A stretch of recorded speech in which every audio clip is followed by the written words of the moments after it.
Hey Hofstra fans, it's time once again for the WB Masons Coaches Report. I'm Rob Joyce, joined as always by the head coach of Hofstra Women's Soccer, Simon Riddiough. Coach, how are you? I'm good, thanks Rob. Yourself? I'm good. The winning streak is now up to 4. You're above 500 for the first time this year. A 2-1 win over Monmouth on Friday, a 1-0 win at St. Bonaventure on Sunday. What are your thoughts on the weekend?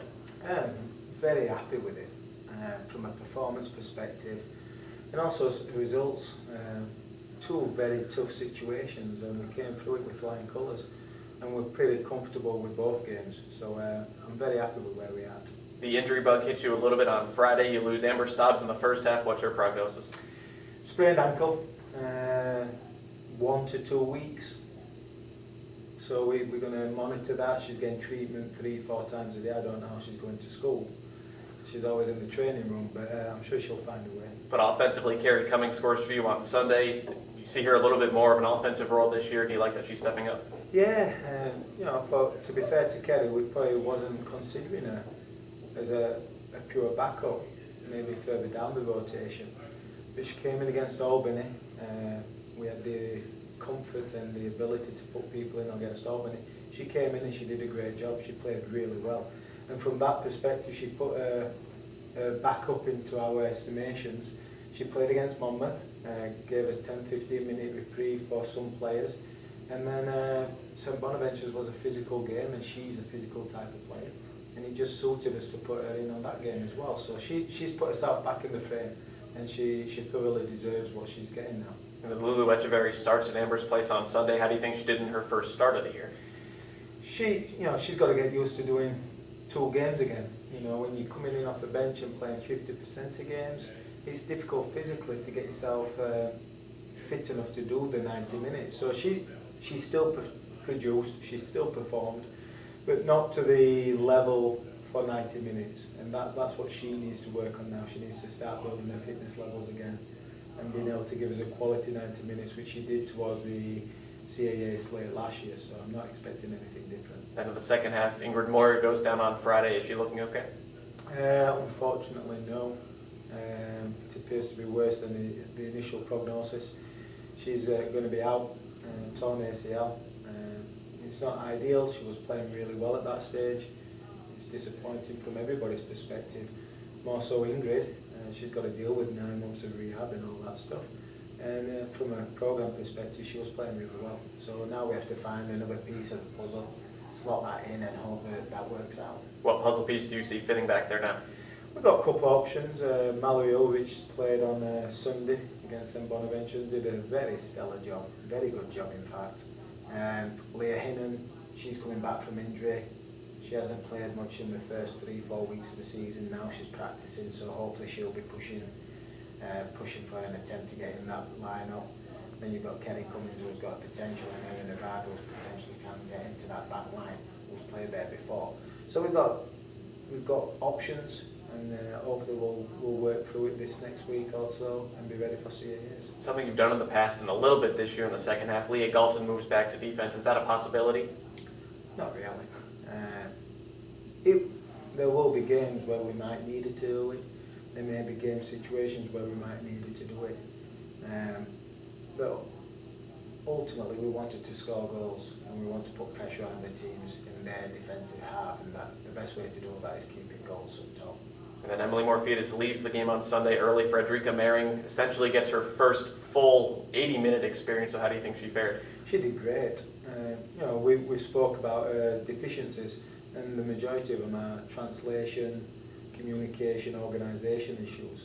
We know she's a good goalkeeper. Technically, athletically, she's a good goalkeeper.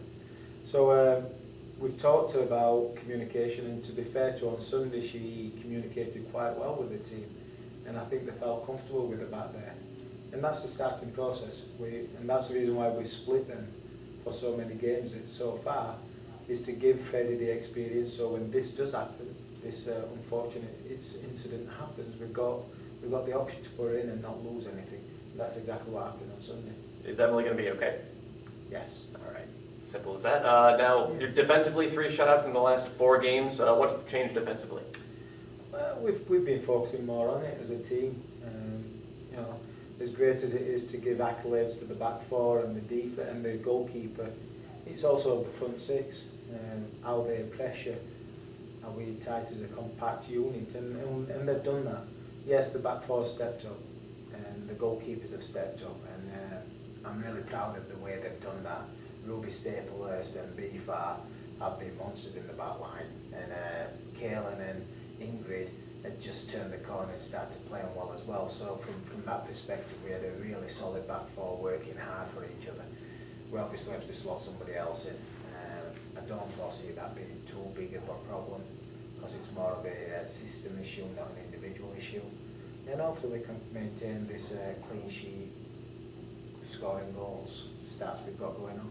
And it helps when you have Ruby Staplehurst. Again, she scores off of a set piece from 40, 50 yards out. But aside from that, Friday in particular, thought she played extremely well in that first 45 minutes. Did she kind of turn the corner this year?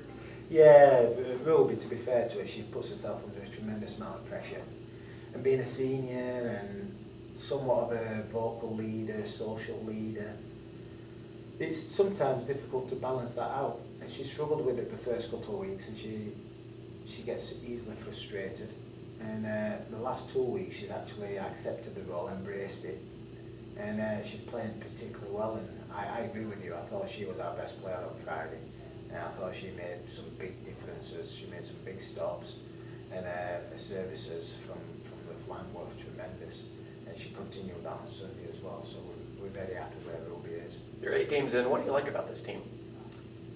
We don't back down, and you know, we are technically a very good team. We have got talent, but I like to believe that the programme instills in them a certain desire to battle. And some teams are going to come in and try and disrupt us. We don't get disrupted. We don't get bullied. We stand up for each other and we work hard for each other. And I think that's pretty important when we go into the CAA conference, because we're going to have some battles and we're going to have to test some adversity, and this team, they've got the right leadership, they've got the right qualities to accept that adversity and step up to it. One more non-conference game though before the Colonial play starts. St. Joseph's this weekend on the road. What do you know about the Hawks? They're good. They're in the A10. I think they just lost last night to Princeton, but they're 4-3-2, I believe. Jessica tries to play the game properly. They have been successful, and they're going to be a physical battle. It's a Philadelphia team and packed with Philadelphia kids, so it's New York versus Philadelphia, and it's going to be a battle of the toughest kids, and it's going to be a good game. We've got to travel down there, we've got to deal with the field, figure out what type of field it is and so forth, which will be a challenge for us. But like I say always, if we work hard and work together, I'll be happy with the performance. Maybe the result might not fall our way, but the performance will be a good one. Head Coach Simon Riddiough, thanks for the time. Yeah, thanks, Rob. Hofstra takes on St. Joseph's this weekend. You can check out GoHofstra.com for all your game information. I'm Rob Joyce. Thanks, Hofstra fans, for tuning in to the WV Mason's Coaches Report with Simon Riddiough.